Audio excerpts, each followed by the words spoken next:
Hey, it's Graham, your astrologer, certified card reader, and creator of Drunk Astrology. Happy to have you here. It is my privilege to be your cosmic coach and guide every single week as we look at the astrology for the week ahead, but also reflect back to last week and look at astrology in motion. How did the aspects we discussed last week show up in real time in the zeitgeist? And you might even hear some personal anecdotes from me. Those are always juicy. Before we hop into this week's astrology, I want to give you an opportunity to become a supporter of the show. This is a phenomenal way to let me know that you love this content and that y'all want more of it. All you got to do is scroll down to the show notes, click the little tab that says support the show, and then you're 2-ish clicks away from becoming a supporter. Thank you from the bottom of my heart for supporting the show. Thank you for downloading every week. Thank you for leaving reviews. And thank you for submitting questions for me to answer on air. There's a lot for us to learn from astrology. So, without further ado, let's hop into this week with Drunk Astrology. This week's astrology in Christmas song. Me. I'm dreaming of a winter solstice. Yes, Capricorn season begins. Reflection is the name of the game, and may Mercury Retrograde be kind. Thank you very much. What's up, everybody? If you're not in the spirit, hopefully that jingle jangle from yours truly, the drunk astrologer himself, did it for you. Welcome to the podcast for the week of December 18th through the 24th, 2023. We're getting in the spirit, are we not? This is the time to be merry, the time to be bright, the time to sit the F down and reflect. That actually is the name of the game this week, and even doubly so as we get to the back half of the week, because we do, on Thursday the 21st, have the Winter Solstice, which is also the beginning of Capricorn season. So we switch, we got Monday, Tuesday, Wednesday, where we got that high vibration of Sagittarius, Jupiterian energy, live big and loud, and we're visionary as all get out in the mutable fire sign of Sagittarius. And then we switch to the Earth, Capricorn, Saturn vibe for the next 30 days when that solstice hits. But you know why you've got to reflect this week? Do you know what solstice means? Solstice, let's break it up. Sol, S-O-L, the sun, and stis, to stand still, to stop. So the sun stops, and we have the shortest days and the longest nights, Thursday, Friday, and Saturday. So this week, if you celebrate Christmas or whatever your traditions may be, if you have them at all, this week, regardless of what you may be doing, especially the back half of the week, this is a time to sit still. Now, the astrology of Thursday and Friday is pretty chaotic. There's a lot of energy there. So you might be finding stillness might feel like an uphill battle. But you are challenged and you are encouraged by your astrologer here to find peace and stillness Thursday, Friday, Saturday especially even in the midst of running around, if you're doing last minute shopping or you got to go get food and you got to prep this and do that and call cousin and uncle this and aunt this and grandmother Mary, is she coming? I don't know. Somebody's got to go pick her up. Well, Shayla's 45 minutes away.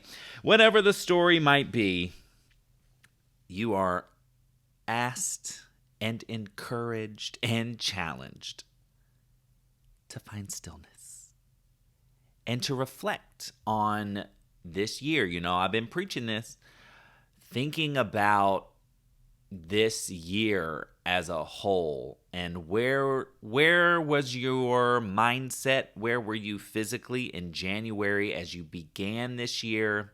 What were the goals you set? What were the visions you had? What did you want to accomplish? And go through month by month, week by week, if you want to get granular, day by day. But think back to your highlights of this year. And how did you do? How did you measure up to the expectations, the goals, and the resolutions that you set this year? Now, as we're dwindling down, 2023 at least is dwindling down. How did you do? Are you setting some of the same goals? Did you accomplish one part of a goal and now it's time for part 2? Something to consider, because in addition to Winter Solstice, Mercury Retrograde is active as all get out this week.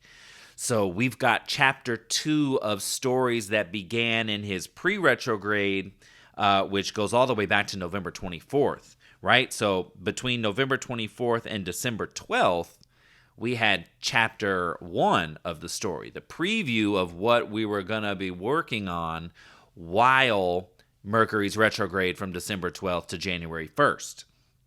So he's doing the art of the circle back this week. So we've got a lot of connecting, a lot of reuniting. And doesn't this make sense? You know, just thinking about holidays, and this is the week that everybody's going to be traveling. So on one hand, if you are traveling this week, please give yourself extra time. If you're going to the airport, if you're driving, cushion yourself. Don't be surprised if you get delayed, rescheduled, canceled. Mercury retrograde during holidays is never a fun time. You know, shipping and all these mercurial things, anything with a battery, modes of transportation, appointments and schedules can go haywire. So even if you're staying local, but you're driving somewhere, you're doing your day-to-day activities, this is a week where you want to give yourself extra freaking time, because it's always like during a retrograde when you're like, oh, I always take this one way to get to work. And then Mercury retrograde shows up and all of a sudden that path you've got, I'll tell you a story that happened with me. I was coming out of my parking garage the other day, and there was a recycling truck like just blocking, because it's a pretty narrow side street that my garage comes out of, and it was fully blocked. So I was like, okay, so I can't go the direction I need to go. So then I'm going to take a left instead. Well, I took a left, and the somebody, I don't know if they're someone that lives in the building or someone, well, whatever, they blocked that, they like parked really like at a weird diagonal, and they blocked that street. So I was literally stuck, and I was just trying to get somewhere that was like 10 minutes away. And it ended up taking me about 23 minutes to get there. So a little over double the time it normally takes, because I was a sitting duck waiting for one of them to move. So, that's the kind of thing that Mercury retrograde can do, like even on a mundane day-to-day level, even if you're not traveling, these things can show up. Practice this week being more present where you are, because scatterbrained Mercury can totally show his face when he's this active. He's got 1, where was the other one? Oh, 1, 2, 3, 4. He's got 4 aspects or important moves this week, because he also retrogrades back into Sagittarius. So we start the week with Mercury retrograde in Capricorn, where he's a little more level-headed. And then on Friday, we get a retrograde back into Sagittarius, where he's highly opinionated. So we're going to have Christmas Eve, Christmas, and then for the rest of the retrograde cycle, it's going to be in Sagittarius, and can be a little loose-lipped and a little sharp and zingy. So that'll make for an interesting time for the holidays, no? And then other highlights that we have this week, we've got the quarter moon in Pisces, making us all more emotional and somber and nostalgic. It can be really good energy, though, for reunions, just to kind of be like, oh my gosh, I haven't seen you in so long, and, hug, and that's all good. And then we end the week on Sunday with a pretty nice forward motion. But man, a mixed grab bag. The first half of the week energetically is more motion, more movement oriented, and kind of exciting. And let me not say that the back half of the week isn't exciting, because Thursday's got so many aspects. Friday too. Yeah, you know what? It's just, I'm just going to go. The whole week is excitable, but back half of the week there is a need in the air. Here on Earth, there's a need to find some peace, serenity, stillness, and reflection. All of our RE words this week are going to be highly relevant with Mercury retrograde super active. So we're going to talk about it all. But before we do, I want to give you some exciting news board things. So first and foremost, how are you liking the How to Manifest Big in 2024 series? Okay, hopefully you've been listening. There have been 2 episodes so far. Episode 1, how to build a legit AF altar, with Stephanie from ritualsbytarot.com. That was a incredibly insightful episode, and the perfect way to kick off the entire series, because having an altar, at least one, in your living space is going to change the game in terms of setting your intentions for 2024. And so since the episode, so I recorded it, and then since launching it and listening to it, I have done, okay, let me see, I've got 1, 2, I've got 3, 4, 5, and then 6, 7. Oh, so I have 7 altars now in my 525 square foot apartment. And you'll see, altars aren't they don't have to be these big things. There are VIP elements, which Stephanie covers in that episode. What are the most important elements to have? And then there's some cool things that you can do creatively, which is where I shine. So it's I added some of these elements in some of my altars, and then other ones I got really creative and put a picture frame there that was indicative of something that I'm manifesting. So it just and then there's elements to an altar that you don't even see that highly affect the energy and the vibration of your altar. So anyway, watch episode 1 if you haven't. Go back. It's in this podcast library. So if you just go to the show and you scroll down, you're going to see, starting on, I believe it was December 6th. Yes.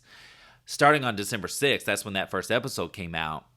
There have been 2 episodes a week. So there's been the weekly podcast that you're listening to right now on, that comes out on Sunday. And then Wednesday, and every Wednesday through mid-January, there's going to be a How to Manifest Big episode. And I'm talking to specialists and experts in their fields. So last week, I dropped my episode with the best crystals for 2024 with my friend Shauna McDonald from the Crystal Shrine in Burbank. It's the store that I used to do. I was there every single week doing readings as the in-house astrologer back in 2020, mostly 2022. And brought her in because one of the elements of a legit altar are crystals. And Shauna and I discussed the astrology of 2024 and what crystals would be great to harness the energy that 2024 brings, and what stones are going to be more grounding, what stones are going to invite power and transformation, what stones will help connect you to spirit, to your angels. So we talk about, like, it's like you build your altar, and then it's by design, obviously. You build your altar, you get the crystals, and now, like, everything is getting more aligned with the energy that's ahead, because January, February, and March, just be ready, because there's a lot of transformative aspects taking place those first 3 months of 2024 that are really going to shift the collective energy that we're all experiencing. Just you wait. And then this week, I'm super excited again, because we're just building on from episode 1 all the way through the last episode that's going to be in mid to late January. This week, I'm talking to Tali from the Astro Twins. You might know them as the astrologers for Elle Magazine. They also have a show called Cosmic Love on Amazon Prime. They do yearly horoscope books, like one for everybody, and then they have them broken down for each sign. This year they dropped planners. And so Tali and I discussed the astrology of 2024 and how every single sign can optimize the energy of 2024. So this is really, every single sign gets a reading for multiple events that take place next year. So you want to prepare yourself. Watch 1 and 2 so that you're ready for episode 3, because then you're going to get the readings and you're going to understand even more why the crystals Shauna talks about are going to be important to add to an altar, so that your vibration and you are uber connected to the energy that's not just in the collective, but unique to you based on your sign. So wanted to put that in your ear, because this series is just getting juicier and each episode builds on itself.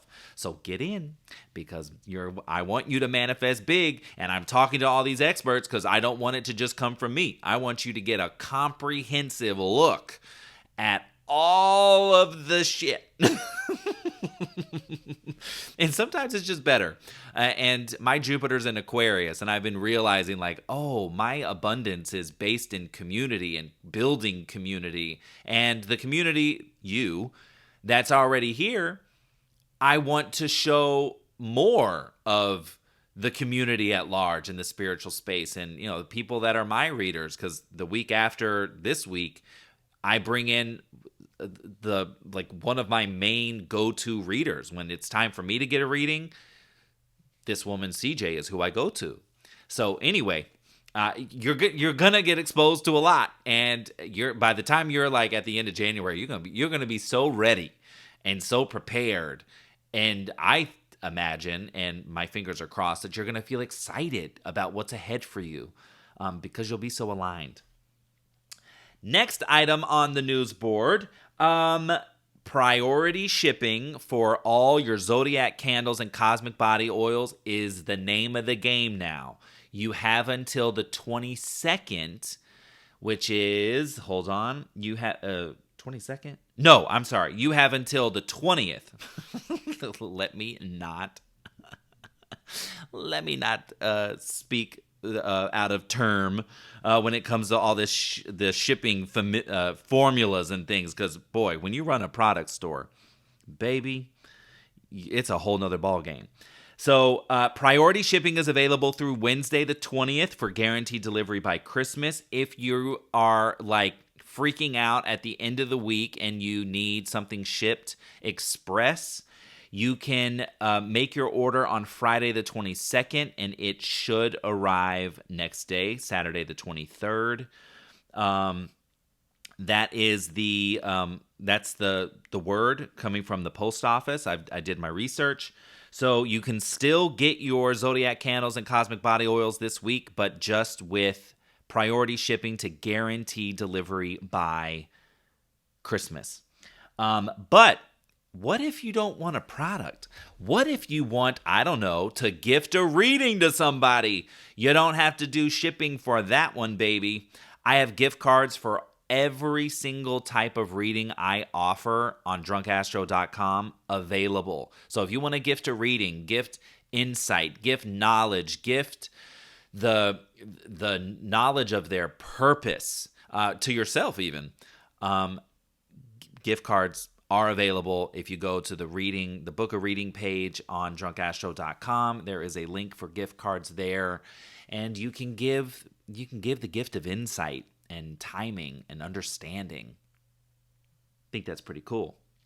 And last but not least, because we are talking so much about Mercury retrograde this week, I delivered a bonus episode to all the Daily Dose of Stars subscribers. That's the daily podcast. The ultimate Mercury retrograde hack. And I was noticing in my immediate environment that I was having friends say, like, oh yeah, like I want to like reach out to so and so, but I know it's Mercury retrograde, so I'm not going to do that. I'm going to wait till the new year. And I was like, skibbity beep beep beep beep beep. Hold on, huh? What? No, that is not what you do during Mercury retrograde. No. And so I realized that I had to fulfill my cosmic duty, and it's a whole art and craft and science in itself how to work Mercury retrograde, and in this case I'm calling it the ultimate Mercury retrograde hack, because when you know the inner workings of Mercury retrograde, it's actually quite simple, and it's quite a powerful tool to use, because we get 3 to 4 Mercury retrogrades every single year. If you just spend these whole periods of time, I mean, the whole season can last 2 months. So if you are not, if you're just a sitting duck because it's Mercury retrograde, and you are just operating under the mindset that, like, well, nothing sticks during a Mercury retrograde, so I'm not going to do anything. Then we, as a spiritual community, and the astrologers that you listen to, or any other, cosmic folk that information, we've all done you a disservice if that's how you operate during a Mercury retrograde, because that is not the case at all. Magical things happen and can happen. Connections can happen during retrograde. Sometimes they're some of the most special connections and unions, but you have to understand a perspective. You have to understand how to approach them. So if you're not a Daily Dose subscriber, I highly encourage you to scroll down in the show notes and click the link to just explore what we do in Daily Dose of Stars. We are a lively bunch in there, a lively community, and I'm going to be introducing some exciting things to that community in the new year. So, but there's a lot of bonus episodes, a lot of teaching tools. You want to learn my moon mapping technique, how to track the moon in your chart so you know when and where certain parts of your chart are being stimulated by all these different planets. Specifically the moon, because we talk about the moon. We track the moon every single day because she changes signs every 2.5 days, which means she's hitting a different part of your chart every 2.5 freaking days. So if she's going to dictate our day-to-day flow, then we need to know about it, because if you've got, something like what I experienced, what was that, maybe a couple of months ago now, that I needed to renegotiate one of my deals. And I woke up one day and it had been heavy on my mind, and I listened to the Daily Dose and was like, oh, the moon's in Sagittarius. That's my 4th house of home, family, emotional security, financial security. Sagittarius is ruled by Jupiter, so I know that my fourth house is influenced by the mindset that, you got to live and learn. You've got to be active. You've got to take action. You got to take a risk. So I reached out to who I needed to talk to. And to my surprise, we were able to talk same day. And in a conversation that was less than 6 minutes, I doubled my income. And that was out of my comfort zone. And Jupiter, wherever Jupiter lives in your chart, it's where you got to be a little out of your comfort zone.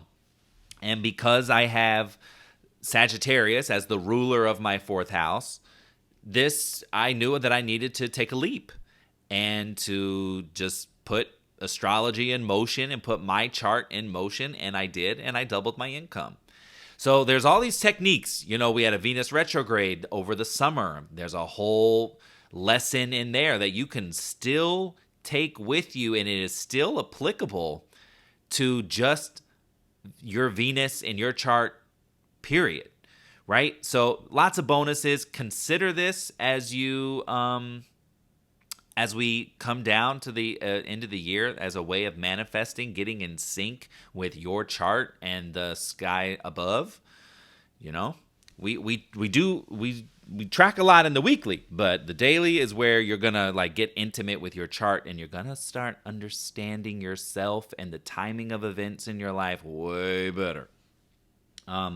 So mostly right now, or most recently, this ultimate Mercury retrograde hack is going to be a bonus that I think a lot of you will benefit from digesting, so that you're not just like a sitting freaking duck, especially in a week like this week when Mercury retrograde is really asking you to use him and to be in alignment with what's going on. So let's dovetail into the astrology this week. On Monday, Mercury retrograde has his second trine to Jupiter at 6:28 a.m. So Mercury in Sagittarius, retrograde, of course, in this trine. So trine is a 120-degree angle. It is juicy, collaborative, flow, ease. In conversation with Jupiter retrograde in Taurus. So we've got Jupiter, which is about growth and expansion. Taurus, relationship, love, and money. So an easy conversation around all these themes. Mercury in Sagittarius is your vision. I am using Mercury in Sagittarius right now of thinking of what are all the ways I want to grow in the new year. So it's still a great time to implement and to begin whatever you want to see for yourself in the new year. Start now. But this is a circle back conversation. In this ultimate Mercury retrograde hack, I give you all the dates that you need to know. The part 1, the part 2, and the part 3. They are all interconnected. And so when you understand the 1, 2, 3 of it all, then you can start getting real strategic. On Tuesday the 19th, we have the second quarter moon in Pisces at 10:39 a.m. So if you look at 27 degrees, 35 minutes of Pisces in your birth chart. Now, you can also look at the mutables. So Virgo, Pisces, Gemini, Sagittarius. If you've got any planets or house cusps that start, maybe between 25 and 29 degrees. So again, Virgo, Pisces, Gemini, Sagittarius, the mutable signs. 20 or anything at 27 degrees, between 25 and 29 degrees in your chart. Just broad spectrum. It doesn't have to be the mutable signs. If you have something at or near 27 in your chart, this Pisces quarter moon is calling for a balance. It's also calling for an ending. You might find that you're a little somber, a little emotional, a little nostalgic. A quarter moon in Pisces sits between last week's new moon in Sagittarius, which is all about starting your New Year's goals, and then next week's Cancer full moon. So this is a cut cut the cord of something. If there's an emotional attachment to something, someone that is toxic, that's not serving you, that's kind of energetically blocking you from knowledge, not blocking you from, feeling in your body, feeling connected to, emotionally connected to how you want to see yourself grow and soar and shine next year. First half of the week is good to kind of trim that, acknowledge where it's coming from, and it's an opportunity to really just say like, oh, this is in the way of my manifestations, my resolutions, my goals for myself. So where do you need to kind of wring out all this like extra baggage that just isn't serving you? That's what that quarter moon really wants. On Wednesday, hoodwinks galore. We have a Venus-Uranus opposition at 11:04 p.m. Venus is diving in the deep of relationships while she's in Scorpio, opposite Uranus in Taurus. This can be a lover's quarrel. And it is 11:04 p.m. Pacific on Wednesday, so this does flavor into Thursday as well, which is a very busy day, cosmically speaking. But Venus-Uranus opposition is something you don't see coming. It can be spending unexpected money. It can be, unfortunately, Uranus is a higher octave of Mercury. It could be travel situation, travel issues, not being like the separation of relationship can be, one, it can be a breakup, but two, it can be like, I can't get to you because my flight's delayed, canceled, rescheduled, etc. So Wednesday, Thursday, we're going to keep our eye out on that. Can be an opportunity. Sometimes those, the opposition sometimes do like they bring revelation and they bring like a handshake, two sides coming together. But Uranus is the destabilizer. So this really is like, uh-oh. It doesn't have to be uh-oh. Let me not say it's not. There's not a doom and gloom. I don't do doom and gloom astrology, but there is just like be flexible. How about that? That's the message for Venus-Uranus opposition Wednesday late and Thursday. Be flexible. On Thursday, here we go. We've got Capricorn season / the Winter Solstice at 7:27 p.m. So we're shifting out of that visionary, Sagittarius, fiery energy into Saturn's domain, where we're more disciplined and responsible and tradition. There's no, it's not a coincidence that celebrating Christmas and the traditions around it fall in Capricorn season because it is the sign of tradition. Some of us and a lot of us out there, we're just tasked to create our own friggin' traditions.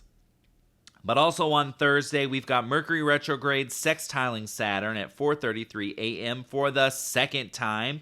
So again, there's a circle back there. Saturn being, this is a lot of work energy, right? Mercury retrogrades in Capricorn and Saturn's in Pisces. So that sextile, there's forward motion, right? There's movement. So if the Venus-Uranus kind of throws you off, there is likelihood that, there's maybe Mercury retrograde in this case actually plays in your favor. But then we also have Mars-Uranus quincunx at 6:44 a.m. Quincunxes are those annoying eye roll aspects. Mars in Sagittarius, I want to go, I want to fly, I want to soar. Uranus in Taurus, and a quincunx is, but we're going to have to reroute you this way. There's a rerouting on Thursday. Winter solstice is also sit your ass down, sit still. So we got that component too. So Thursday is a busy friggin' day, okay? There's a lot going on here. So I think flexibility is going to be key midweek, Wednesday, Thursday. Friday, don't get in a fight. Please don't get in a fight on Friday. We have the Sun conjuncting Mercury retrograde in Capricorn. This is... every time the Sun and Mercury come together, they combust each other, and everybody just thinks they're right. Self-righteousness can be, it can be my way or the highway because it's in Capricorn, and it's both sides knowing better than the other. So fighting has no purpose.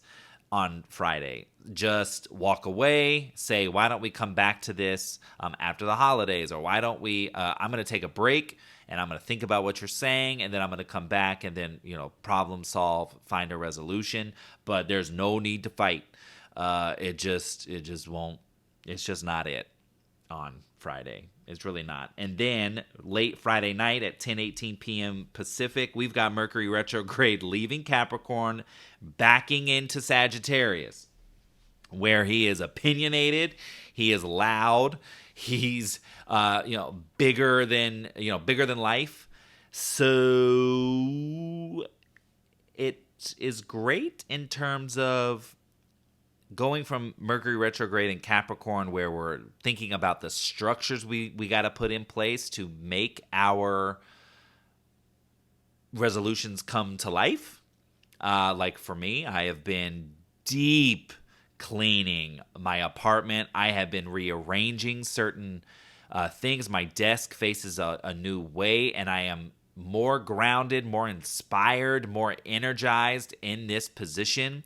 When we get to Feng Shui in the How to Manifest Big series, you're going to learn about this. It's a huge shift to change if you have a home office, to change the space and the layout, and it can make a huge difference in high level work that you produce and your willingness and motivation to get work done. So we've been getting that. It's been like Mercury and Capricorn for me. It was like, I can't manifest a great year like this. Like the layout isn't working for me. I've needed to dust underneath different surfaces and things, and it was like, okay, I started with my altars because there's a whole component about cleaning them. And then it was like, oh no, there's a bigger thing here. Well, now going from that Capricorn energy now to Sagittarius, it's like, okay, now that I've rearranged my apartment, now that I've deep cleaned, now how do I feel about my goals and my visions? And now what's it look like? What does it feel like? So it's an exploration there on a deeper level of like, dreaming big again. And then last but not least, Sunday, we've got the Sun newly in Capricorn, sextiling Saturn in Pisces. Earth and water mixing fertile mud. There is positive forward motion on Christmas Eve. That is also great connections in tradition. Sun in Capricorn and working with Saturn, which is its ruling planet in Pisces. There is a great nostalgic traditional connection, and it's on its feet, right? So a great day to gather. Moon's in Gemini that day too, so bringing in like friends and family and found family, everybody coming together. Christmas Eve has really nice energy, all in all. And so that's the vibe. That's the vibe this week. I hope you have a great week. I really do. Next week we'll get you ready for Christmas Day and the last week of the new year. So get ready for that. I hope you have an awesome week. Remember, scroll down in the show notes for the Manifest Big series, the gift cards, the Zodiac candles and cosmic body oils, priority shipping. We got you covered for all your cosmic goods and cosmic needs. All right. Have a great week. I'll see you on Instagram. I'll see you in your inbox. And until next time, bye. Hey, one last thing before we go. Who are 3 people you could share this episode with? Who would benefit from learning astrology in real time?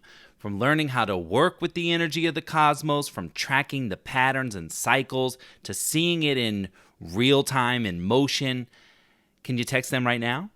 Can you send that message and just say, I'm going to share this show with you because I think that you would really vibe with learning in this way. I would appreciate it. They would appreciate it. And you'll feel good knowing that you're spreading the love. Let's keep that high vibration going. I'll see you next week. Bye.